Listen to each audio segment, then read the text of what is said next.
Hello everybody, and I'm here with Owen, Fatima and Lora. Hello. And we are here today to discuss intellectual property.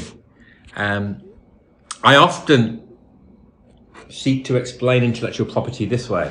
So imagine a blank piece of paper and draw a line down the middle. On the left-hand side of that piece of paper, you're going to have registered rights. Mm-hmm. And on the right-hand side of that piece of paper, we're going to have unregistered rights. And we're going to write down on each section of the paper what is a registered right, and on the right hand side what is an unregistered right, and then we'll figure out exactly what intellectual property is. So, Owen, registered rights, taking it from the top, name me a registered right. Trademarks. Fatima, name me a registered right. Registered rights in trademarks. Patents. And registered designs. And unregistered?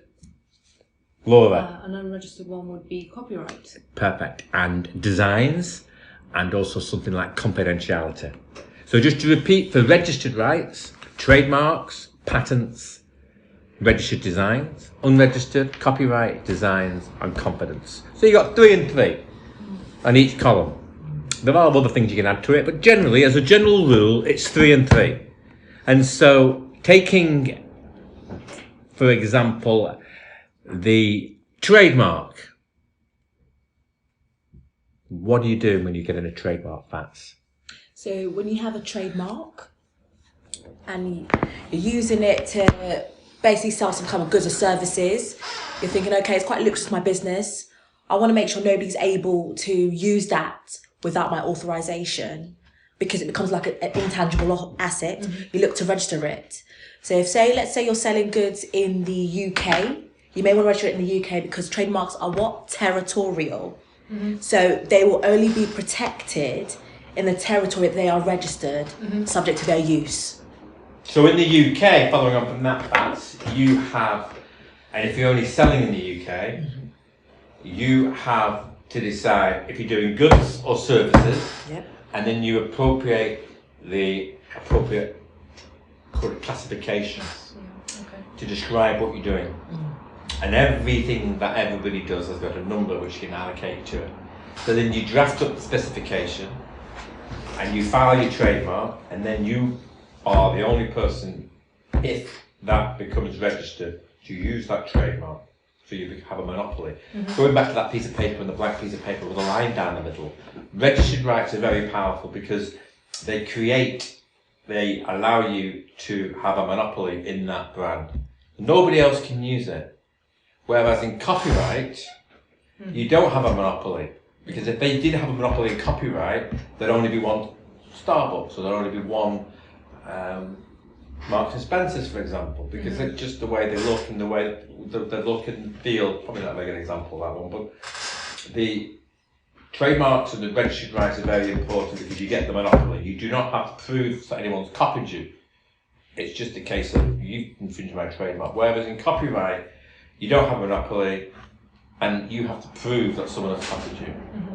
Which can be difficult in itself, especially if there's no link between you and the party. European Intellectual Property Office. And that governs the trademark system on the continent. Yes. So that used to be the 28 member states. We came out, and there's 27 now. Yes.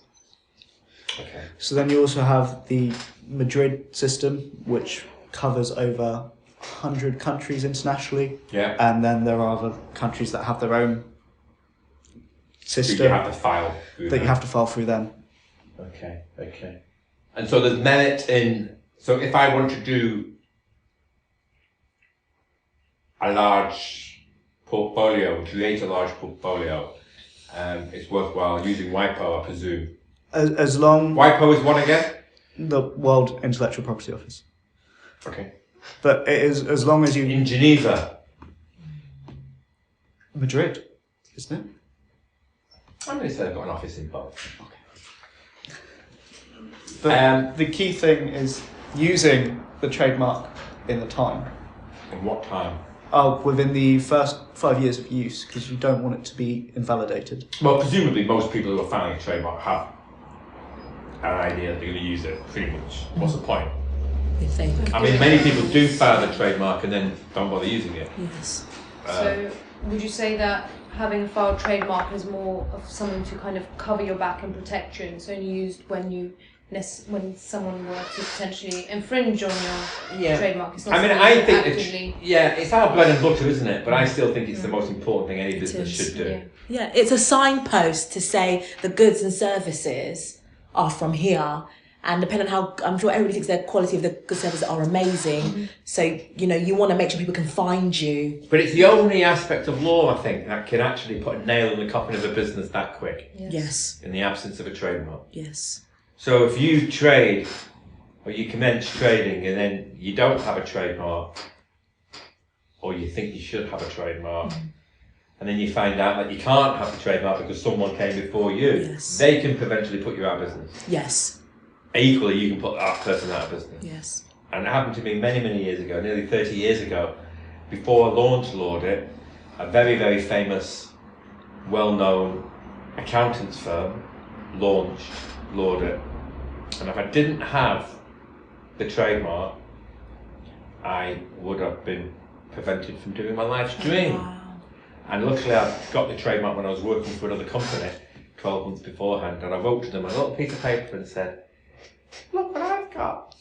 And they kindly said they were 6 months off and they're not going to do it. Wow. So that was good, because they were huge and they could have swatted me away.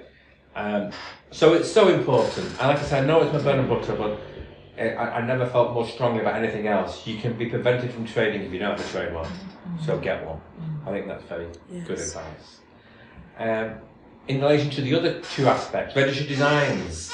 Who's been doing some of them recently? We've all done a few, haven't we? Who wants that one? Mr. Owen! I love your enthusiasm. I know, so exciting. So people create a design and they want registered protection for that design, so then they will file it with the Intellectual Property Office and say, I have this design, I created this design, and then it's similar to trademarks and puts the nail in the coffin. So what are you getting as a protection though, for registered design? You get protection of the elements of that design that make it unique. What it looks like? Yeah. In essence? Essentially. Okay. So if anyone's listening to this, it's a good idea to look at the Apple and Samsung case and verse from the Intellectual Property Enterprise Court. There's a good summary of registered design and the appeal case on that, which is worth reading, and it explains very well what a registered design is. And finally, a patent. A patent is the invention, 20 years of life, and also that's worth considering if you have some form of technology or an invention in mind. Which has to have an innovative step to it. Has to be new. Yes. Yeah, not commonplace. Yeah, actually quite tricky because it's difficult to come up with anything new and inventive.